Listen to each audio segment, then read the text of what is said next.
Oi gente, está no ar mais um JTT, Jornal dos Trabalhadores e Trabalhadoras. Hoje é dia 16 de outubro e na edição de hoje a gente fala sobre um fato que marcou a história mundial. A Revolução Russa, que completa 100 anos amanhã, dia 17. Fique conosco com o jornalismo que luta por liberdade.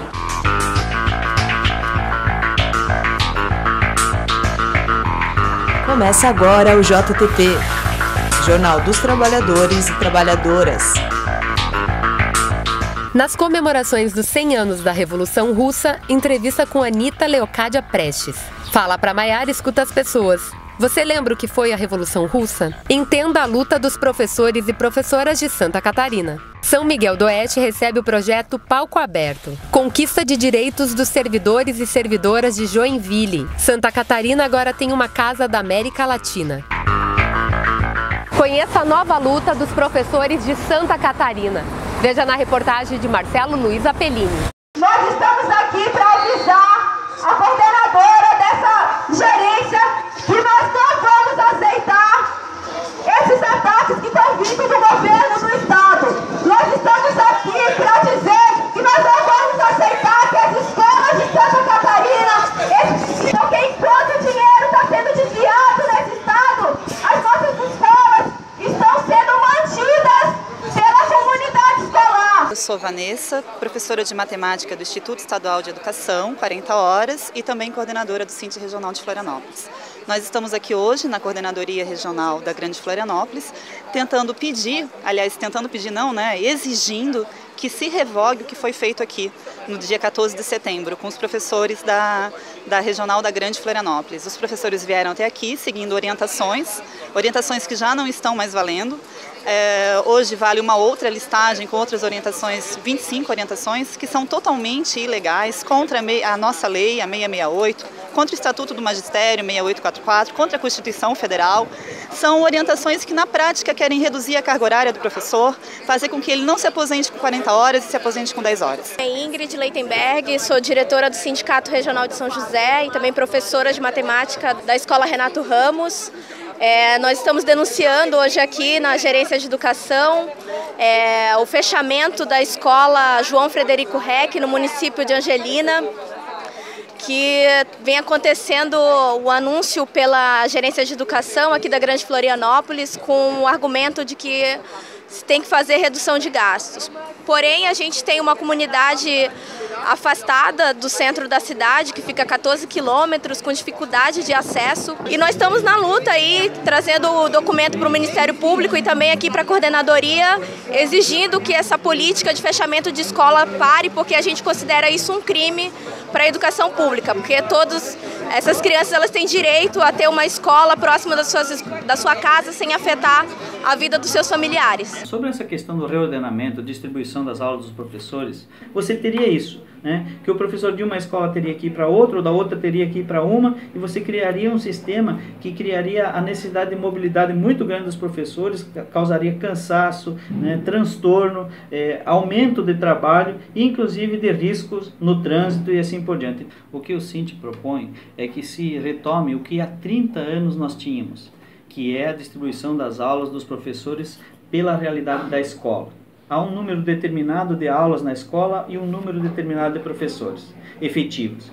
Então, o que é que nós sempre fizemos, e é essa a nossa proposição, que as aulas da escola sejam distribuídas entre os professores da escola.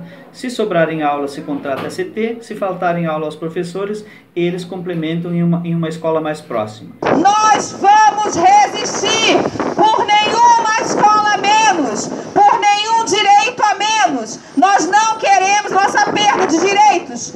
Vamos lá, presta atenção. Nós estamos na resistência, sabe por quê? Porque nós somos professores. No ano que completa 100 anos da Revolução Russa, nossa equipe de reportagem entrevista Anita Leocádia Prestes, que fala sobre a mãe Olga Benário. A reportagem é de Janaína Machado e Silvia Agostini. É um exemplo, não só para mim, mas que tem que ser conhecido pela juventude de hoje, né?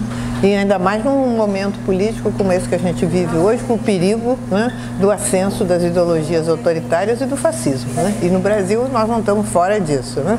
Então acho que é muito importante que as novas gerações saibam que é possível resistir, sempre nas piores condições. Você vê em plenos campos de concentração, onde tudo era proibido, elas se organizavam, e a Olga, nesse sentido, segundo o depoimento das companheiras dela, né, era uma líder, né, no sentido de organizar a resistência, sempre, não se entregar. Teria duas coisas que meu pai sempre falava, né? Uma, estudar, muito importante estudar, e outra, se organizar, que as massas desorganizadas não conseguem realmente influir nos acontecimentos. Então, a necessidade de organização popular. O que lhes dava força a eles para resistir era justamente a convicção na justeza da causa pelo qual eles lutavam, na causa comunista. E ela realmente em nenhum momento delatou ninguém, num momento assim como a gente vê hoje, que as pessoas estão umas delatando as outras, né?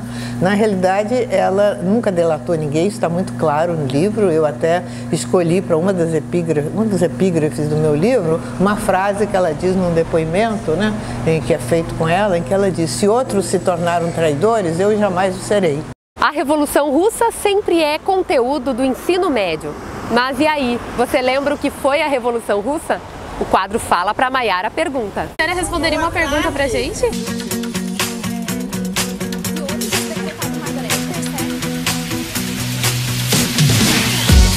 Fala pra Maiara.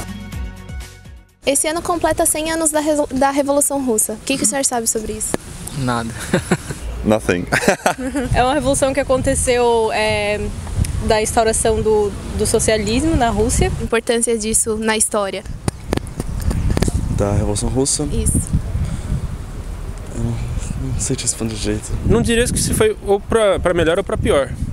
Mas acho que ele mostrou, pelo menos, que uma população unida, assim, elas conseguem fazer uma mudança na sociedade. Hoje a gente está com um governo golpista, todo mundo sabe, já foi comprovado isso. E é muito necessário para que as pessoas se unam para destruir isso. A gente precisa se unir, o modelo econômico que a gente tem hoje não serve, né, visto os últimos acontecimentos. Não serve, não é saudável, não traz felicidade para as pessoas. 17 de outubro de 1917. A história seria marcada profundamente por uma revolução que levou o proletário ao poder. 100 anos se passam. Qual o significado dessa luta?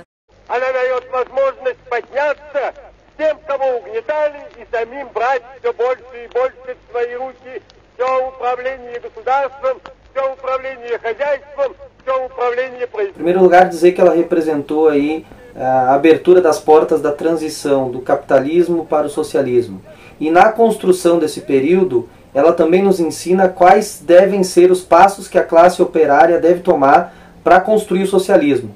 Fundamentalmente dizer que o Lenin e os bolcheviques nos ensinaram que as alianças devem ser fundamentalmente com as classes trabalhadoras, com as classes produtoras do campo e da cidade, não contarmos com a burguesia para essa construção, e nessa construção de outra sociedade nós não podemos deixar pedra sobre pedra do Estado capitalista, da República capitalista.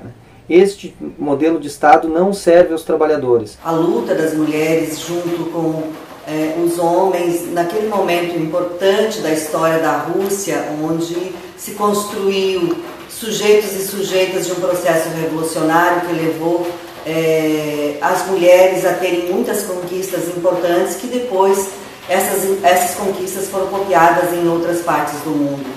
E ainda hoje essas lutadoras, essas mulheres nos inspiram a continuar firmes na luta, fazendo a revolução todos os dias para construir um mundo melhor, um planeta que caibam todos e todas. A Revolução Russa é um grande marco para a luta dos trabalhadores de qualquer lugar do mundo. A gente sabe que a derrota do capitalismo só vai acontecer se for internacionalmente. E mesmo a gente sabendo que a gente teve um revés nessa luta e que o capitalismo foi reinstalado lá na Rússia, a gente sabe que por 70 anos a gente teve uma referência. Todos os trabalhadores e as trabalhadoras do mundo sabem que é possível sim se instalar um sistema completamente diferente, que não seja regido pelo lucro, que as pessoas não sejam que a sua exploração, que a exploração das pessoas por outras pessoas não seja a lógica principal de funcionamento. É um marco para a gente perceber a fundamental importância das mulheres nos processos revolucionários, a mostra de que não tem sexo frágil, de que na verdade a gente participa de tudo que é fundamental no mundo. A Revolução Russa é um marco. Todos nós precisamos conhecer, todos nós precisamos entender desse processo revolucionário e, principalmente, sem tentar reproduzir, que foi um erro que em alguns momentos se fez aí na história, em outros países, tentou reproduzir os modelos soviéticos, a gente precisa entender para poder entender o processo humano. Algumas pessoas dizem, mas o comunismo deu errado. Apesar de aquela nem ser exatamente uma experiência comunista, mas uma experiência socialista, né, de Estado, que teve vários problemas, mas fica claro que o capitalismo é um fracasso absoluto, porque o capitalismo é igual à morte, é igual à fome. A Revolução Russa, em todas as suas etapas, até chegar às revoluções de fevereiro e outubro de 1917, é a expressão do poder da classe trabalhadora quando se organiza e materializa a sua autodeterminação. A autocracia czarista condenava os camponeses à miséria e escravidão, mesmo eles sendo responsáveis por 80% da riqueza da Rússia industrialmente atrasada. Nas cidades, o explorado era o operariado. A amálgama de lutas de homens e mulheres, de camponeses e operários, primeiro derrubou o absolutismo czarista e, finalmente, na Revolução de Outubro, derrubou o governo provisório e instalou o governo socialista.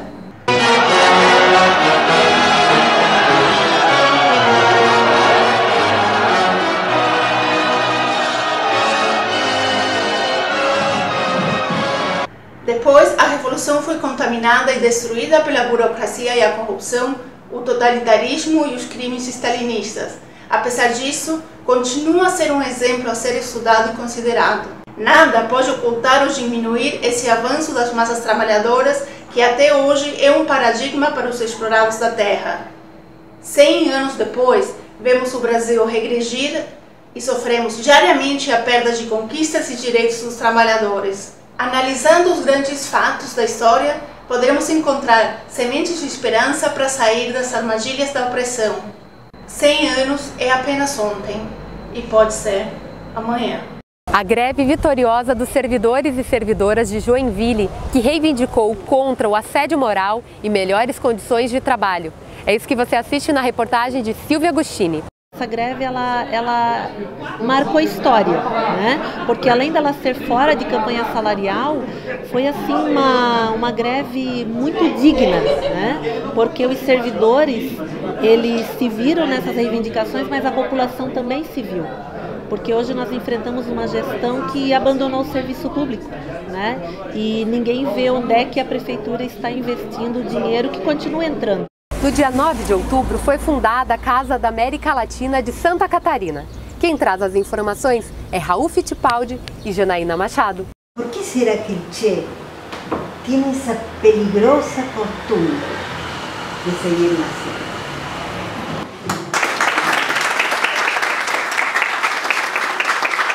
A gente fez questão de fazer a inauguração aqui da subseção da Casa da América Latina aqui em Floripa, nessa data, que é uma data bem importante para todo mundo, pontos de referência para a nossa reflexão sobre a situação atual da América Latina e como é que a gente vai lidar com a nossa situação daqui para frente. A gente tem esses inspiradores como o Che, como pessoas com quem a gente quer estar junto. Qual é o significado de ter mais uma casa aqui em Santa Catarina?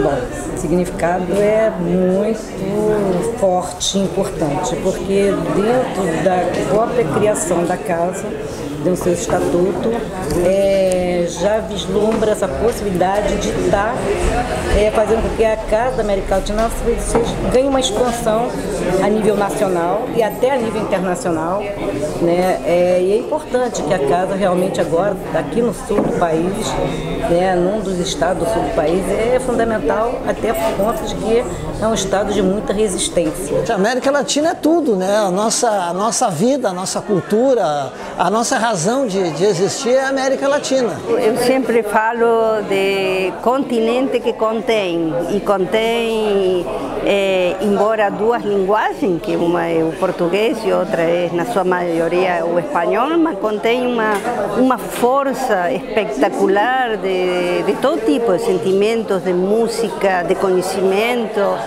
E acho que é algo que uno leva aqui dentro do coração, muito forte. Né? Acho que nós somos um continente imenso e que se conhece pouco. Então trazer essa representação, esse olhar para a América Latina a partir da ilha, muito, muito importante a gente trazer esse olhar e esse espaço para esse lugar. Hoje simboliza o início, o início do que a gente espera ser um espaço bastante vivo na cidade, né, da cultura, da política, da vida latino-americana. Voltamos já com JTT.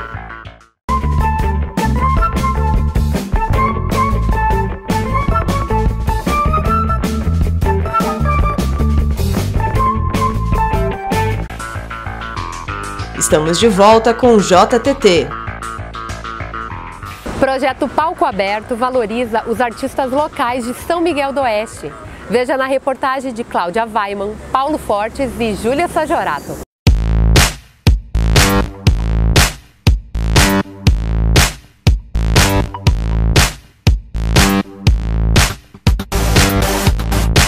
Olá, Caroline Dallagnol. A Praça Central de São Miguel do Oeste tem sido espaço para exposição de arte, apresentações de artistas locais e também roda de capoeira.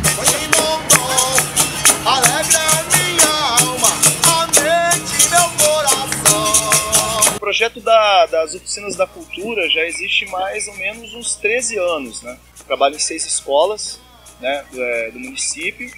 E também em São João do Oeste, né, pelo CRAS lá de São João. Todo domingo nós reunimos aqui com os alunos, a gente está fazendo uma roda de capoeira, né? Nossa ideia é transformar a capoeira aqui na praça como um cartão de visitas, né? Uma roda tradicional aqui em São Miguel. Como existem as rodas tradicionais em São Paulo, Rio de Janeiro, Bahia, Brasília, né? A gente quer tornar aqui também um encontro de capoeiristas da cidade, aqui na praça de São Miguel. Quem quiser participar pode estar em contato na Fundação Cultural, né?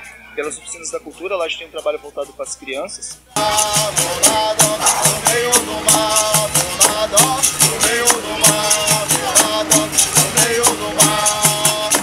E hoje, nesse domingo, eu estou aqui na praça, no Biblioteca Daniel, e trouxe um pouco do meu trabalho, as minhas mandalas, que eu venho desenvolvendo já há mais ou menos uns 6 meses. E as mandalas, elas têm servido como uma terapia, como uma forma de renda também, e elas estão me ajudando a espalhar um pouquinho da minha arte por aí. Ando devagar, porque já tive pressa, e levo este sorriso, porque já chorei demais.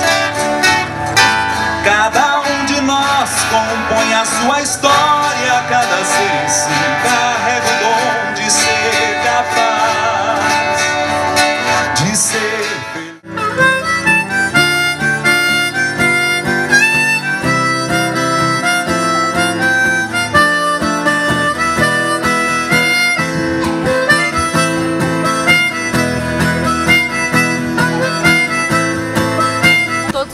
À tarde, a comunidade pode acompanhar uma programação diferenciada na praça.